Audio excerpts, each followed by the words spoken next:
This is Just Zach and Spiritual.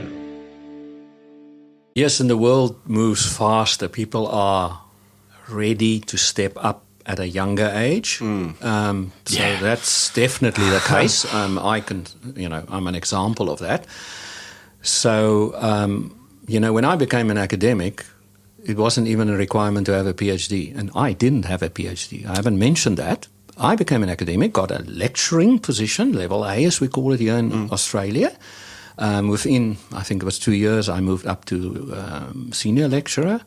And only then did I feel the need to do a PhD. And it wasn't even a requirement then. I'm talking about many years ago, but I did a PhD. And I remember I was one of only 3 people in the business school who had a PhD. Wow. For quite a while. And of course now it's totally changed. Everybody has one. Yeah. You have to have one. It's like a license to fly a plane or drive a car. Yeah. Here, definitely. Yeah. I think it's kind of like, I love speaking to my dad. I'm very close with my dad. And he likes the fact that I have the doctor title more than I do. Every time I call him up, it's like, Dr. Zach, how are you this evening? And he loves it. I think it's that sense of pride from him. I lose sight of it because doctor's almost something that gets me into the door, and everyone else is a doctor, if not, associate professor.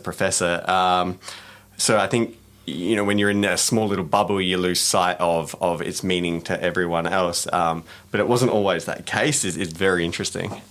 Oh, very true. And it's now become a little bit more common, as you've just said, than it was in my time.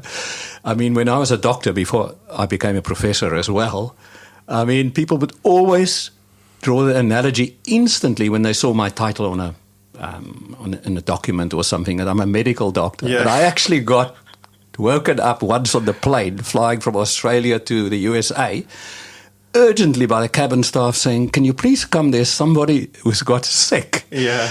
And immediately assuming that I'm a medical doctor. And I had to really, convince the flight attendant that I'm definitely not a medical doctor and I would do more harm to the patient than just leaving the patient be.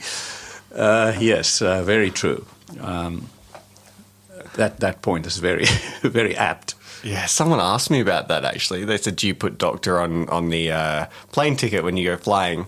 I said, it depends on who's booking it. If I book it versus the university, for example, they're like, are you worried that they will think you're a medical doctor and there'll be an emergency and they'll come ask you? And I hadn't realised that had actually happened to you. Yeah, it has happened to me twice, actually. And my response is, I would say to the cabin attendant, if there's a brand's health that I need to help, I'm your guy, but I can't help it with a human being's health. Yes, it's funny how there should be only one type of doctor, and that's a medical doctor. In most people's, frame of reference, but of course they are us. I saw.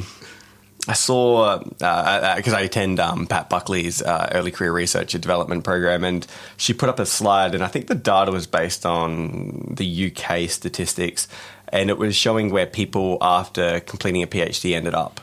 Now, I think right out of the gate, I think half of them ended up in industry. So, not everyone who completes a PhD ends up in an academic field, which is good because it shows that the skills are transferable and you're not pigeonholed to potentially a career in where there's finite positions. And then from that, about a third of them went into government or whatever. But the key point I wanted to make was about 0.35% of all people who finished a PhD, this is from the UK, ended up becoming a professor. 0.35%. Wow. Yeah. So to reach that level is already an incredibly rare thing to do. It is. Which then made me want to achieve it that little bit more. Yes. No, look, it's, as I said, it's a seriously important position for various reasons. And, you've just given a statistic. That's one of the reasons why it's difficult. Yeah. And it depends also where. You could probably become that somewhere else very quickly and easily, but not at a top university. That would take a lot of time and, many runs on the board first. It's definitely not something you can do overnight. It's quite difficult. There is no way you can do that overnight. No.